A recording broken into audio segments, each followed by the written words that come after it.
So let's see how easy it actually is to master one of your own tracks with Ozone 7. Do you remember the day, or has it left you now? Gone, gone, gone, like everything. Hey guys, welcome to my studio. Today I have really great news. My last track that I released together with Kaylee, that is called Rising, has now more than 200,000 plays on Spotify. All of that just within the past month, actually. I think, yeah, it's now a month and 12 days to be exact. So I'm extremely happy to today be able to master the second track with Katie. It's called Beginning of the End. I've been working on it now quite a long time, to be honest. I changed a lot and tried to correct things, but today it's really the final step, just the mastering.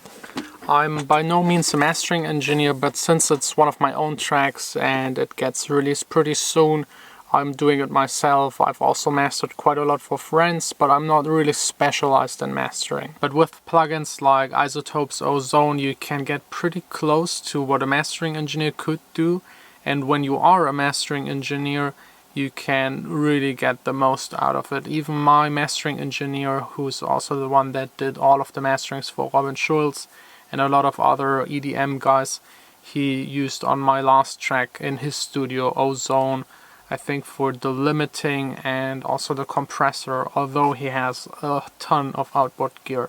I don't have a ton of outboard gear, but I have now the new version of Ozone, number 7. I've used already 6 quite a lot, so I know how it's working. I think in 7 what's really new are the implemented vintage kind of effects and sounds. So let's open up the plugin. I'm always using the standalone version just to save a bit of CPU power, and this way I can't go back into the track and start changing things.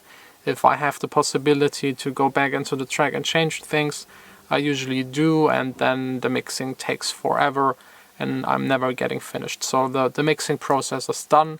I've bounced out a WAV file in 24 bits and will now import it into Ozone. Importing the pre-master is easy. You just drag and drop it over this section.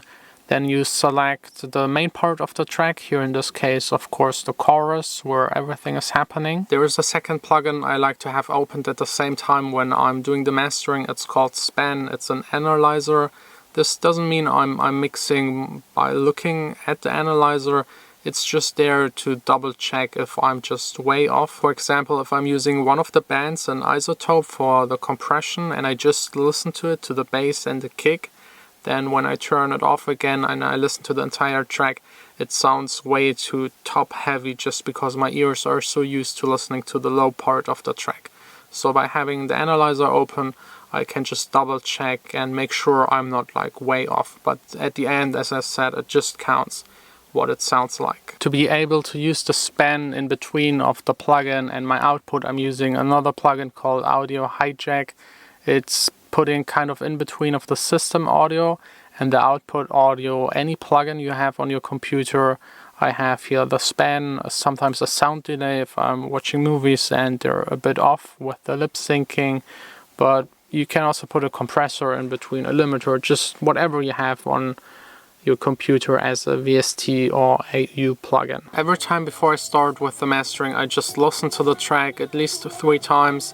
I think about where I want to go with the track, what is missing in the track, where are the problems, and how can I solve them without changing the track too much. That's especially important if I master for someone else, because they already mixed the track and it's not my duty to make it like into a different track, or to I don't know, cut the bass by 5 dB or do like big changes. It's more about subtle things and pushing the track like maybe 5 or 10% in the right direction, making sure the track has the right loudness and making sure it sounds good on different kinds of systems. I've imported my Jon preset from Ozone 6 into 7. The only thing turned on right now is the equalizer. That's usually what I start with. I have here band number 1, that is just cutting away the very low frequencies that are unneeded and nobody can hear anyways. and the same goes with the very top frequencies. Mastering is something where you can't really apply any rules. It's really up to the track, but cutting away the very high and very low frequencies is something you can do probably on almost any track that gets released. I'm done with the rest of the EQing. I've just boosted the high frequencies by 0.7 dB. I've boosted the low frequencies by 0.2 dB, and here where the vocals sit in one certain frequency right around 1 kilohertz, just 0.7 dB. Having these small and slight changes, that's kind of what mastering is all about. It's not doing like big changes, that's part of the mixing stage, of the creative stage. If I master tracks by other people, I might do maybe 1 dB or 1.2 dB, sometimes even 2 dB, but usually no more than that. Although the changes are small, when you bypass it and listen to it again, you can definitely hear the difference. It sounds a tiny bit more open and the vocals are clearer to hear. Also, the top end boost is something that is kind of a standard in mastering. Next up are the dynamics. This right here is Izotope's multiband compressor. It's right now split into 4 bands. That's a setting that I like for my music. I have control over the high frequencies where you have, for example, the hi-hats, over the mid region where the vocals and the main instruments are sitting, and then this lower part for kind of the higher bass that is very important in electronic music, and another band just for the kick and the very sub part of the bass, to be able to control each of them individually. I'm done with the compression. To try and explain what I just did with the compression is impossible for me. It's also very small, fine changes. I, for example, compressed the very low bass and the kick a little bit more because the kick was sticking out, and by compressing it a bit more, it gets a little bit quieter, is more in the mix and doesn't pump that hard. Same is with the entire vocal guitar part. It was a tiny bit too loud and was sticking out, so I compressed it. I always bypass everything, listen again to it with and without. And for example, here in this case, I had the feeling that the low frequencies are compressed right, but they were losing a bit too much of volume.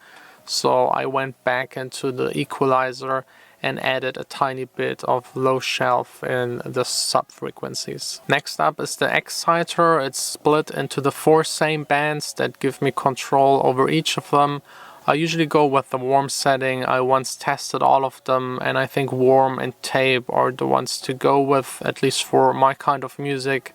Here I can change the mix and the amount on every single band. It's a bit hard to explain what an exciter is really doing, but it's kind of distorting the sound a tiny bit. It's like using sandpaper on wood. It's making it rough, but so small and detailed that it doesn't really feel rough. It usually raises the high frequencies. It makes it easier to locate sounds within the mix, and it also helps to make the track a little bit louder. At least it is perceived to be louder than it actually is. So it's used heavily in advertisement, a lot, also in radio and also in music, because everybody wants to be loud. Next up is the imager. It's by far my favorite thing to do on mixes. I have here the same 4 bands. The width on band 1 is 0. I want to keep it mono. The same goes for band number 2. I'm lowering the width usually to 50%, because some of the signals right here around 300 Hz can still be mono, especially if the track is just released digitally. If you do it for vinyl, I would also go really up to 300 Hz complete mono. Band number 3 gets a little bit of widening, and band number 4 even more. I really love wide mixes. The higher the frequency, the wider I make the track. But make sure to test it in mono, make sure to test it on other systems, make sure to check the correlation meter. If it's too wide and elements go into anti-phase, they will kind of be eliminated when you listen to them in mono. And mono is still important. All of the Sonos speakers are just mono if you just have one of them. Your phone is usually just mono.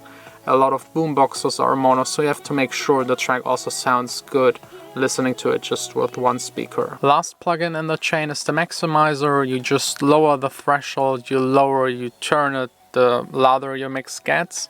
Just don't make it too loud so that you lose all of the dynamics. I actually already made an entire video on how loud you actually should make your tracks. I will link it up at the end of this video. On this track here I'm going for minus 8.5 dB of RMS. I'm just trying to match the same loudness as the last track that I made with Kaylee.